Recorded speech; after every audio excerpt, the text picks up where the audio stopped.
یہ اس وقت کی بات ہے جب میں چوتھی کلاس کی طلبہ تھی۔ اتنی کم عمری میں بہرحال کس بچی کو ہوش ہوتا ہے؟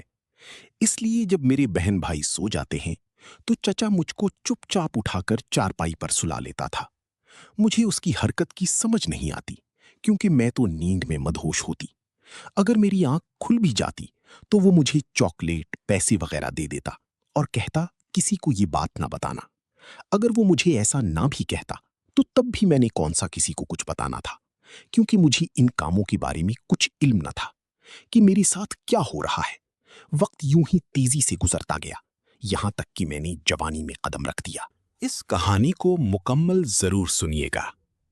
ایک دن میرے والد کے ایک جاننے والے انکل ہمارے گھر آئے۔ اس وقت میری عمر مشکل سے 7 سال تھی۔ والد نے انہیں رہنے کے لیے گھر میں جگہ دے دی۔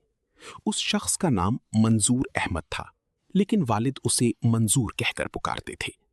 جب امی نے منظور کے بارے میں پوچھا تو والد نے بتایا کہ وہ ان کے بچپن کا دوست ہے اور اس وقت مشکل میں ہے کیونکہ ان کے پاس رہنے کی جگہ نہیں۔ اس لیے والد نے اسے کچھ وقت کے لیے اپنے گھر میں ٹھہرا لیا۔ والد نے کہا ہماری دوستی بھائیوں جیسی ہے، اور جب اس نے اپنی پریشانی ظاہر کی تو میں نے انکار نہ کیا۔ امی نے جواب دیا کہ آپ نے اچھا کیا، لیکن سوال یہ ہے کہ رات ہم ان کو سلائیں گے کہاں؟ والد نے کہا منظور بچوں والے کمرے میں سو جائے گا، ابھی تو سردیاں ہیں، ورنہ میں اس کے لیے رات کو سونے کا انتظام چھت پر کر دیتا۔ والدہ نے کوئی جواب نہیں دیا اور خاموش ہو گئیں، کیونکہ وہ والد سے زیادہ بحث یا تکرار نہیں کرتی تھیں۔ منظور دن میں کارپینٹر کے پاس کام پر چلا جاتا اور شام کو واپس آتا۔ وہ کبھی خالی ہاتھ نہیں آتا، ہمیشہ ہمارے لیے کچھ نہ کچھ لاتا، کبھی فروٹ اور کبھی صبح کے ناشتے کا سامان جیسے انڈے، بریڈ وغیرہ۔ وہ صرف ناشتہ ہمارے گھر سے کرتا، دوپہر کا کھانا اپنی کارپینٹر کی دکان پر کھاتا، اور شام کا کھانا بھی کبھی باہر سے کھا لیتا۔ اگر کبھی وہ جب جلدی آ جاتا تو والد اصرار کر کے اپنے ساتھ بٹھا لیتے۔ سب بچے اسے چچا کہہ کر بلاتے، کیونکہ والد کہتے تھے کہ وہ مجھے سگے بھائی کی طرح عزیز ہے اور برے وقتوں میں میرا ساتھ دیا تھا۔ والد کی تنخواہ زیادہ نہیں تھی اور گھر کا گزارا بڑی مشکل سے ہو رہا تھا، لیکن منظور چچا کے آنے سے حالات میں کچھ بہتری آ گئی تھی۔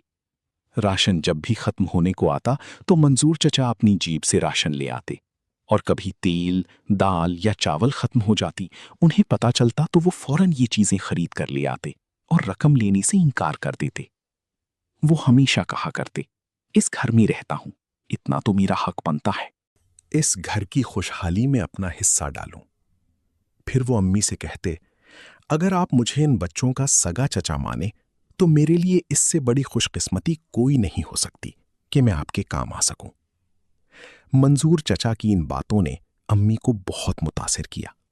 وہ ہم سے کہا کرتی کہ منظور واقعی ایک نیک دل اور بے لوث انسان ہے۔ اگر ہم نے اسے رہنے کی جگہ دی تو وہ بھی ہماری مدد کرنے میں کوئی کسر نہیں چھوڑتا۔ امی مزید کہتی، جو شخص کسی تنگ دست کی زندگی میں آسانی اور آسودگی لائے، اس سے بھلا انسان کون ہو سکتا ہے؟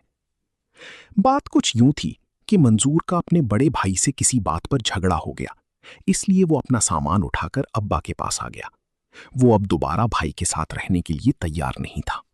منظور اپنی کمائی میں سے آدھی رقم ہمارے گھریلو اخراجات میں شامل کرنے لگا، جس کے باعث ہمارا گزارا بہتر ہو گیا اور مالی لحاظ سے والدین کو بھی کچھ سہولت ملنے لگی۔ ہم 4 بہن بھائی تھے۔ یہ بچپن کی نادانیوں کا وقت تھا اور منظور چچا مجھے بہت اچھے لگتے تھے۔ جب وہ پانی لانے یا کوئی اور کام کرنے کو کہتے تو میں فوراً دوڑ کر وہ کام کر دیتی، کیونکہ بچوں کو کھانے پینے کا بہت شوق ہوتا ہے اور ہم منظور چچا کی سخاوت سے بہت خوش رہتے تھے۔ وہ تقریباً روزانہ ہمارے لیے ایسی چیز لاتے جو بچوں کو پسند آتی تھی۔ والدین کو بھی اس پر کوئی اعتراض نہیں تھا، کیونکہ وہ انہیں اپنے گھر کا ایک فرد سمجھنے لگے تھے۔ والدین ایک کمرے میں سوتے تھے اور ہم سب بچے دوسرے کمرے میں فرش پر سو جاتے تھے۔ کمرے میں ایک چارپائی تھی جو منظور چچا کو مل جاتی تھی۔ مجھے شرمندگی محسوس ہوتی تھی، لیکن میں یہ روداد اس کے لیے اس بیان کر رہی ہوں تاکہ وہ والدین جو بہت جلد غیروں پر بھروسہ کر لیتے ہیں وہ میری زندگی سے سبق حاصل کر سکیں۔ یہ حقیقت ہے کہ کوئی بھی دنیا میں کسی کا نہیں ہوتا۔ اپنے غیر تو بن سکتے ہیں لیکن غیر اپنے نہیں بن سکتے۔ ویسے بھی ہماری آنکھیں بھی وہی کھولتے ہیں جن پر ہم آنکھیں بند کر کے یقین کر بیٹھتے ہیں۔ بچے دن بھر تھک کر سو جاتے ہیں اور ہم بھی فرش پر لائن سے چٹائی بچھا کر برابر برابر سو جاتے تھے۔ میں اسکول جانوں کے علاوہ امی کے کام بھی کرتی تھی۔ اس کی وجہ سے تھک جاتی اور رات کو ایسی گہری نیند آتی کہ کسی بات کا ہوش نہ رہتا۔ چوتھی جماعت کی بچی کو بھلا کس بات کا ہوش ہوتا ہے؟ اسی لیے جب میرے بہن بھائی سو جاتے، یہ نام نہاد چچا مجھے اٹھا کر اپنے ساتھ چارپائی پر لٹا لیتا۔ مجھے کسی بات کا مطلب سمجھ میں نہیں آتا تھا۔ میں تو نیند میں ڈوبی ہوتی تھی۔ اگر کبھی جاگ جاتی تو وہ مجھے پیسے، میٹھی گولیاں اور بسکٹ وغیرہ دے کر کہتا کہ اس بات کو کسی کو نہ بتانا۔ اگرچہ وہ نہ بھی کہتا تو تب بھی میں نے کسی کو کیا بتانا تھا، جبکہ میں خود بھی یہ بات اچھی طرح نہیں جانتی تھی کہ میرے ساتھ ہو کیا رہا ہے۔ وقت گزرتا گیا اور جب میں نے ہوش سنبھالا تو دیکھا کہ وہ اب بھی اپنی وہی کرتا ہے۔ مطلب یہ باتیں کبھی بھی میری سمجھ میں نہیں آئی۔ جس چارپائی پر منظور سوتا، اس کے آنے سے پہلے یہ میری ہوتی اور میں اس پر سویا کرتی تھی، جبکہ میرے چھوٹے بہن بھائی فرش پر پیچھے گدے بچھا کر سویا کرتے تھے۔ ایک دو دن تو میں نے زمین پر سونے میں بہت بے چینی محسوس کی اور دل میں غصہ کرتی کہ یہ بدبخت کہاں سے آ گیا جو مجھے اپنی چارپائی سے محروم ہونا پڑا۔ منظورہ روزانہ بہت صبح بیدار ہو جاتا، اٹھ کر باہر چلا جاتا، تب مجھے اپنی چارپائی پر لیٹ کر بہت سکون آتا تھا۔ مجھے یہ کبھی خیال نہ آیا کہ یہ سب کچھ میرے حق میں برا ہے اور میں خسارے میں پڑ رہی ہوں۔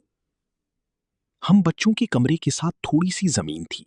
منظورہ نے ابا کو تجویز پیش کی، اگر آپ برا نہ مانیں تو اس چار دیواری پر چھت ڈلوا دوں۔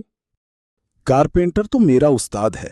کھڑکیاں اور دروازے بہت کم پیسہ میں بن جائیں گے اور میں مزدوری خود کر لوں گا۔ اس تجویز پر والدین خوش ہو گئے۔ یوں بھی گھر میں ایک اضافی کمرے کی اشد ضرورت تھی۔ انہوں نے کہا کہ کڑوے تیل کی جگہ گھی پڑ جائے، اس میں کیا برا ہے۔ بس پھر بسم اللہ کرتے ہی کام شروع ہو گیا۔ چند ہی دنوں میں چھوٹا سا کمرہ تیار ہو گیا۔ منظور نے ہمارے کمرے کے درمیان ایک دروازہ بنوا دیا تاکہ نیا کمرہ دوسرے کمرے کے ساتھ جڑ جائے۔ والد نے نئے کمرے میں چارپائی ڈال کر یہ کمرہ منظور کے حوالے کر دیا تاکہ وہ سکون سے علیحدہ رہ سکے اور بچے اپنے کمرے میں آرام سے پڑھائی کر سکیں۔ اب ہم بہنیں اگرچہ اپنے کمرے میں سوتی اور منظور اپنے کمرے میں، مگر درمیان میں دروازہ آسانی سے کھل جاتا۔ اس لیے جب میرے والدین اور بہن بھائی سو جاتے تو یہ شخص چپکے سے ہمارے کمرے میں آ جاتا۔ اب مجھے بھی کچھ سمجھ آنے لگی تھی۔ میں اسے کہتی، چچا ہمارے کمرے میں رات کو نہ آیا کرو ورنہ میں ابا کو بتا دوں گی۔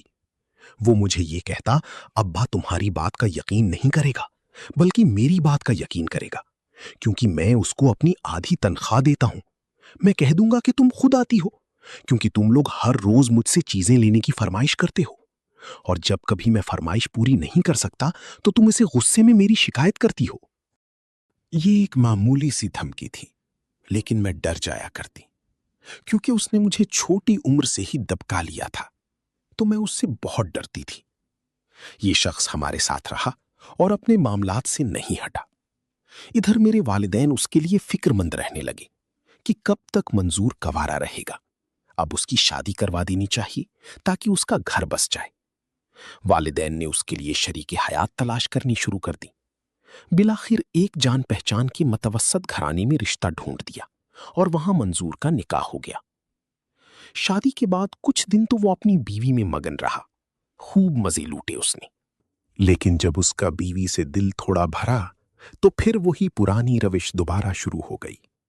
جب اس کی بیوی مائکے جاتی تو ہمارے کمرے میں گھس آتا۔ جیسے دیمک لکڑی کو کھاتی ہے، ایسے وہ شخص بڑے مزے لے لے کر مجھے اندر سے کھا رہا تھا۔ میں کسی کو بتا بھی نہیں سکتی تھی، دل ہی دل میں جلتی اور کڑتی رہتی۔ والدہ نے تربیت ایسی کی تھی کہ کسی بات پر زبان شرم والی بات تھی۔ میں اس وجہ سے بھی ابا سے ڈرتی تھی کہ جانے وہ حقیقت جان کر اس کے ساتھ کیا کر گزریں گے۔ نہ ہی تب مجھ میں اتنی ہمت تھی کہ میں امی کو بتا دیتی۔ اگر منظور سے میرا جھگڑا ہو جاتا تو وہ کئی قسم کی ڈراونی دھمکیاں دے کر مجھے چپ رہنے پر مجبور کر دیتا۔ وہ عمر میں مجھ سے کافی بڑا تھا،